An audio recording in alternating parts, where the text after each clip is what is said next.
こんにちは、笹ジャパニーズの笹です。私は普段 SNS で日本語に関する動画を配信しながらオンラインの日本語学校を運営しております。このポッドキャストでは私が普段感じたことや思ったことなどを日本語で話していきます。今日のトピックは海外移住のメリットを最近一つ新たに感じたので、それをお話ししようと思います。海外移住、海外に住むというのはもちろんいいポイントも悪いポイントもあると思います。いいポイントで言うと、自分の視野、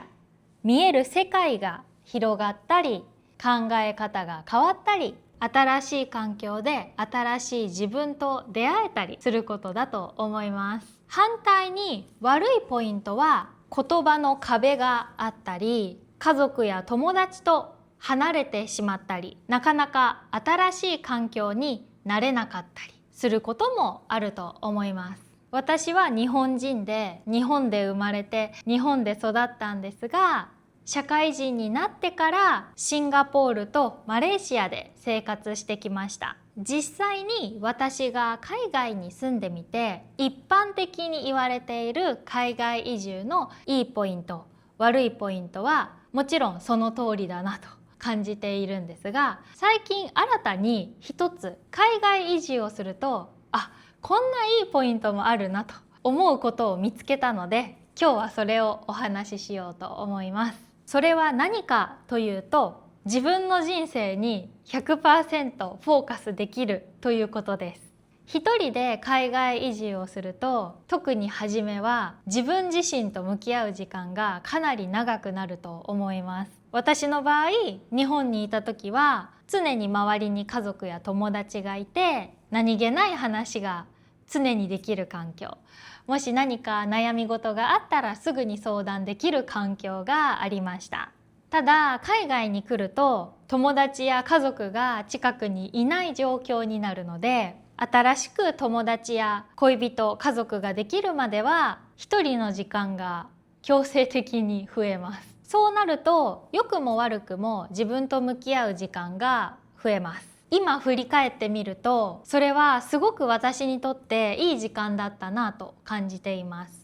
私の場合、シンガポールに移住して日本語学校で日本語教師を始めたんですが、仕事前やお休みの日などはよく一人でカフェへ行って、今の生活は自分にとってどうなのか、これからどんなことがしたいのかなどをすごく考えていました。それは深刻に考えていたわけではなくって、すごくワクワクしながらポジティブな気持ちで自分と向き合う時間が自然に取れていました。シンガポールでの日本語教師としての生活はとても充実していて楽しかったんですが、自分と向き合えば向き合うほど本当に自分がやりたいことは学校に所属して日本語を教えることではなくって、日本語という軸は持ちつつより自由な働き方をしたいなと思ったし、その方が自分に合っているなと思ったので、独立することが目標となり、できるなら夫と一緒にやりたいなと思うようになり、それを実現するためにまたたくさんの時間自分と向き合ってここまで歩んできました。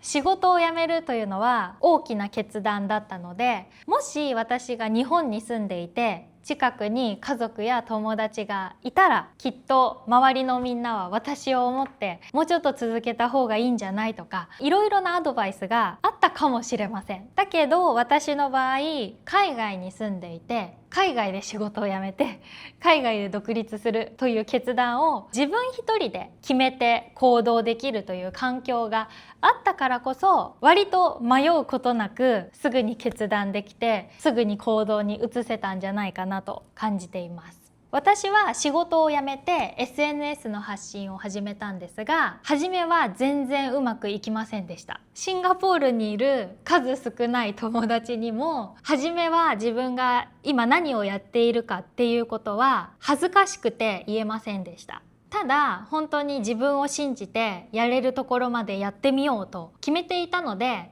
うまくいかないな、しんどいなって思いながらも毎日続けてひたすら走ることができました。これももし日本で同じ状況だったら、家族がいたり友達がいたりして、その環境で本当のことを言えないっていうのはもっともっと辛かっただろうなと思います。なので私の場合、海外に移住して周りの人からの影響を受ける環境ではなかったからこそ、自分を信じて前に突き進むことができたんじゃないかなと今感じています。なのでもちろん家族や友達がそばにいないのは寂しいんですが、自分にとって大きい存在が近くにないからこそ、自分自身がより強くなって自分を自分で信じて前に進む力を得られたんじゃないかなと今感じています。今日は私が最近海外移住してからの自分を振り返った時に感じた海外移住のメリットをお話ししました。最後まで聞いてくださってありがとうございました。ではまた次の配信で。